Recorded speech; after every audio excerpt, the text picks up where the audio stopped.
In this video, we're going to look at a summary of the statistics that we can do on sets of numbers and looking at some graphing as well. So the first one we're going to look at is when we have a string of numbers, so just a list of numbers across the page. The first thing we need to do whenever we get a list of numbers like that is put them in order from smallest to biggest. So I'm going to go along my line and put them in order from smallest to biggest. Now my smallest number is a 2. Now I like to put a little line through that so that I know that I have done something with my 2. So I'm going to write my 2. I look along the next, and my next smallest is 3. Then I've got a 4. Then I have 1, 2, 3 5s. Then I've got a 6. I've got a 7. And I've got a 9. After that, I like to do a double check that I have all the numbers there and that I haven't missed any. So I've got 1, 2, 3, 4, 5, 6, 7, 8, 9 numbers. And here I've got 1, 2, 3, 4, 5, 6, 7, 8, 9 numbers. Now, the next thing I like to do is find the median. So to find my median, it's the middle number when they're in order. So they have to be in order from smallest to biggest, and we count into the middle. So we've got an odd number here, and I am going to do an example that has an even number of scores as well. So we've got 1, 2, 3, 4, 5. And we end up with 5 is our median. So down the side, I can write those things that I've found out. So I know that my median is equal to 5. I can also say what my minimum is, and that is going to be the 2. My maximum is equal to 9. I can then, once I've got those, write my range, because that's equal to my max take my min. So I'm going to do 9 take 2 is equal to 7. The next thing I like to do is find my Q1 and my Q3. So they're quartile 1 and quartile 3. So to get my Q1, I'm looking at the bottom half of the data. So I look at the numbers on the other side of that median, and I will show you the difference when we have an even number of scores. I'm going to count into the middle there, and I actually get 2 numbers when I count into the middle. So I'm looking for halfway between the 3 and the 4. So that's going to be 3.5. And then when I'm looking at these ones, I'm looking at halfway between the 6 and the 7. So that's going to be 6.5. I then can also find my interquartile range, which is my Q3 take my Q1. So that's 6.5 take away 3.5 is going to be 3. Now, I could go on to, when you get into grade 10, you go on to looking at drawing box and whisker plots. And these are the 5 number summary things that we use to draw our box and whisker. So we call these 5 numbers here our 5 number summary. The other things that we can do with that set of data, we found our median, so it's a measure of centre. Our range is a measure of spread, and our interquartile range is a measure of spread as well. So our median is a measure of centre. So the other measures of centre that we've got that you may have heard of already are our mean and our mode. Now our mode is really easy to find because it's the one that occurs the most. So when we look along this line, we have 3 of the 5s, so 5 is our mode. Now to work out our mean, it's the sum of our scores divided by how many there are. So what we have to do is get our calculator. We need to add those numbers up. So we need the 2 plus 3 plus 4 plus 5 plus 5 plus 5 plus 6 plus 7 plus 9. And I'm going to divide that by 9 because I had 1, 2, 3, 4, 5, 6, 7, 8, 9 numbers. So I get 5.111 as my mean. Now, like I said, finding the Q1 and Q3 is a little bit different when we have an even set of numbers. So I am going to go through that in the next exercise. In the next example, I'm not going to show the mode and the mean in that one though. I'm just going to focus on the Q1 and Q3. So in my next set of numbers, I have got 1, 2, 3, 4, 5, 6, 7, 8 numbers. So the first thing, just like in our previous one, is to put those in order from smallest to biggest. So looking along the line, my 7 is my smallest, so I write a 7.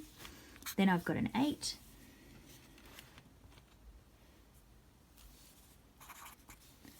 a 9, I've got a 10, I've got a 12, I've got a, next will be the 2 15s,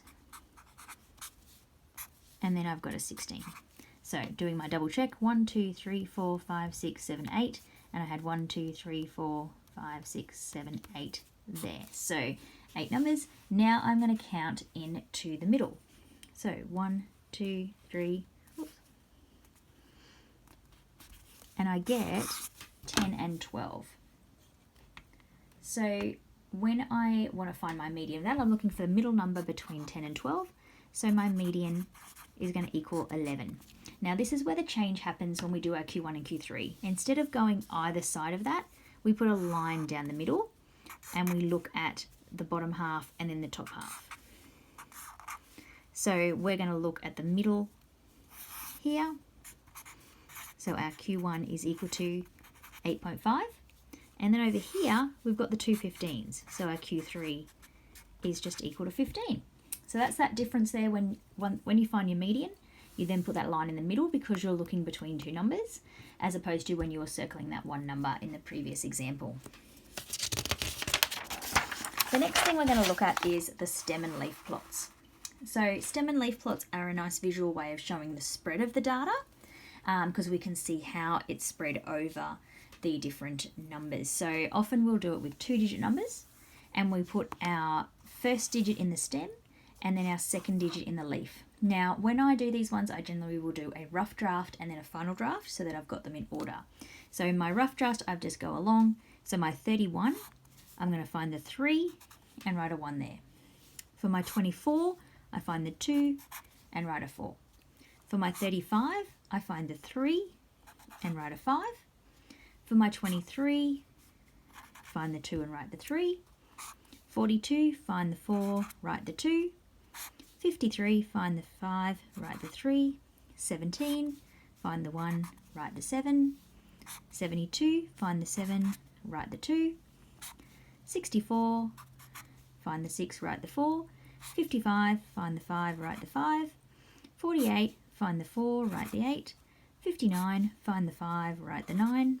52, 61, 47, and that's it. So like I said, I do want to now do a final draft of that. So I still have my 1, 2, 3, 4, 5, 6, 7 in my stem. And in my leaf, the 7's fine there, but here I want 3, 4 instead of 4, 3. The 1, 5 is fine there. Here I need 2, 7, 8. Here we've got 2, 3, 5, 9, 1, 4, and 2. So we now have them in order from smallest to biggest along that line. The other thing we need with our stem and leaf plot is a key. So we want to be able to say what that representation means. So if I have a 4, 2, I'm going to write that that means 42, because it could mean 4.2 or 420, depending what method we were using to do our stem and leaf. Now, when we see our distribution like that, this looks fairly symmetrical. Not totally symmetrical, but not too bad in that it's distributed. We've got low numbers, we've got high numbers, and we've got a grouping around the middle. And so that's what we might discuss when we look at our stem and leaf, or we might get some values from there to get some information about the median or the Q1, Q3. The last thing that I want to look at in this video is our grouped frequency table. So this is where we are using class intervals in our table, our tally marks, our frequency, and we can also work out a percentage frequency if we want, and then we'll draw a histogram from that. So looking at my data that I have there, I'm going to go along my line. Again, I like to cross them out and put them in my table. So I've got a 1 here. That's going to go in my first interval of 0 to something. The next group is 10, and that will be up to, but not including 20. Bigger than 20, but smaller than 30. Bigger than 30, but smaller than 40. Bigger than 40, but smaller than 50. And then 50 to 59. So my 5 is going to go in that first row. My 9 is going to go in that first row. My 11 is going to go in the second row. 14 in the second row. 15 in the second row. 17 in the second row. 19 in the second row. And 1, 2, 3, 4. I should have done that as a cross on my tally marks. 23 goes down here. 25. 32. 35. 39. 42. 41. 43. And 54. So now I can write my frequencies in here. So I can write 3, 5, 2, 3, 3, 1. And then I can add them up.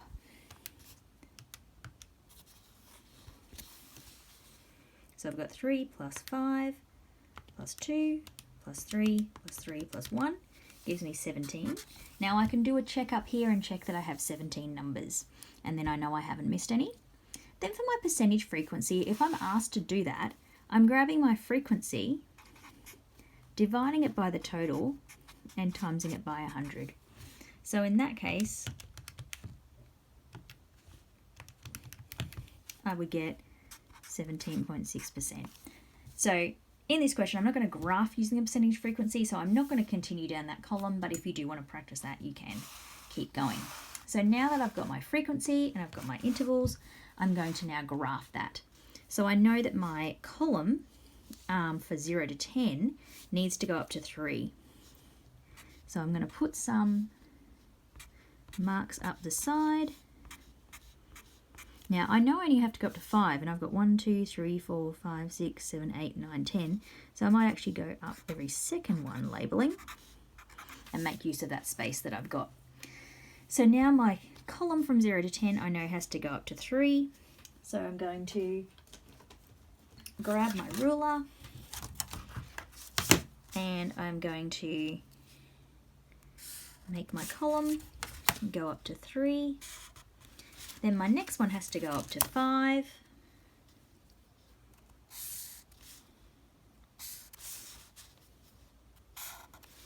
Then I've got the next one only going up to 2.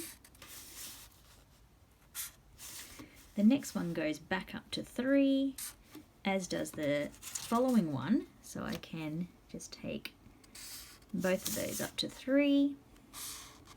I can put that line in between if I want. And then my last one only goes up to 1. So things that we're looking with a histogram, we don't want gaps between the bars unless there's no scores for that. If we didn't start at 0, we'd want a little jagged line to show that. And we want a title. So because we don't have any information on this one, I'm just going to call it a histogram. If we knew that the class intervals were for age or height or something, we would put that under there. And then we've got our frequency label at the side. So that kind of summarizes most of the things that you will need to know on the topic of statistics. This is for at a grade 9 level.